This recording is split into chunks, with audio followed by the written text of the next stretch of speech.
God, this show is getting corny. Welcome back to What in the World Weekly. I'm your host, Dylan Foreman. Our top story tonight: the first ever felony conviction of a former president. But up first, last week we reported on a flag ban in a national park. However, the staff of that park has come out and denied those allegations. They said the flag was asked to be removed on the road to the construction site as to not create such an unnatural noise in a natural park. I'm all for flying the American flag, but I'm also all for conserving nature.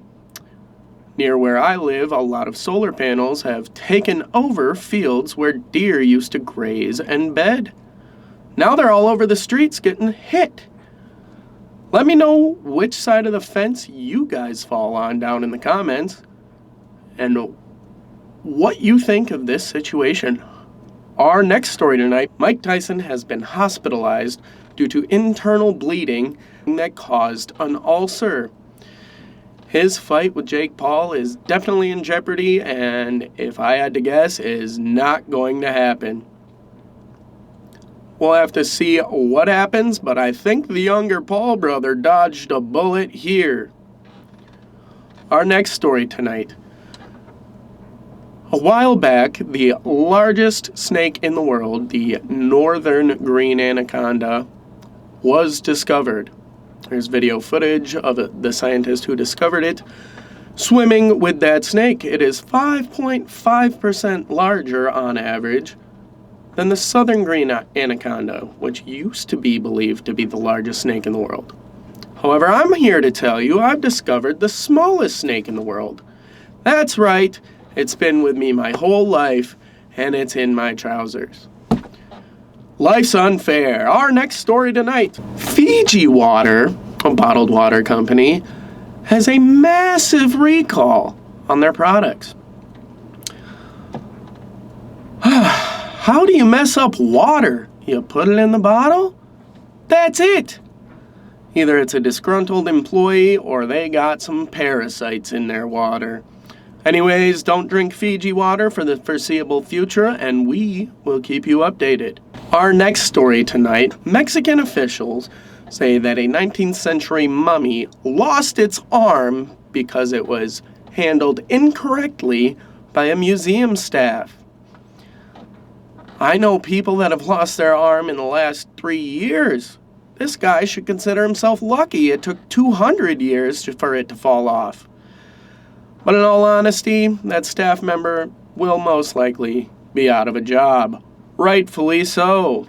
You're fired! Our next story tonight: a magnet fisherman in New Orleans pulled up a human skull attached by padlock to a dumbbell. This is interesting. Could it be decades old, or could there be a serial killer in their midst? Anyways, I'm a pretty avid magnet fisher myself, and I found nothing this exciting. I really need some fun in my life. Our next story tonight I am super excited about. That may sound weird when I tell you what it is. Canadian super pigs are moving toward the northern border of the United States. I am a hunter, and I've been trying to plan a trip down to Texas to boar hunt and stock the freezer for my family. However, in the next few years, I could envision a boar season opening up in my home state of Wisconsin. These super pigs were introduced in Canada for game and recreational hunting. However, boar meat price went down with the pandemic, and they thought the cold weather may kill off these boars. Instead, they thrived, reproduced, and now they're marching onto American soil. I can't wait to see what happens. Our next story tonight: a retired military man has come out and said aliens are definitely real, and they've been interacting with humans for quite some time.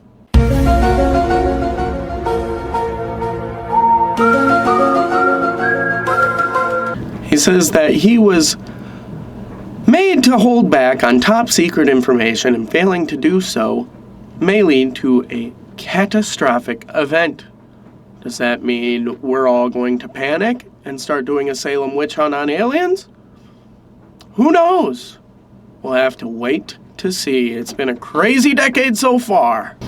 Our next story tonight, Indiana's most renowned serial killer, if you will, has a new investigation opening up. It started in 2022. They found more bodies on the homestead of Herbert Baumeister.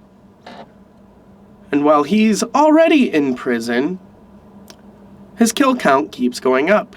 They found over 10,000 charred bones on his property and believe his victims could be north of 25.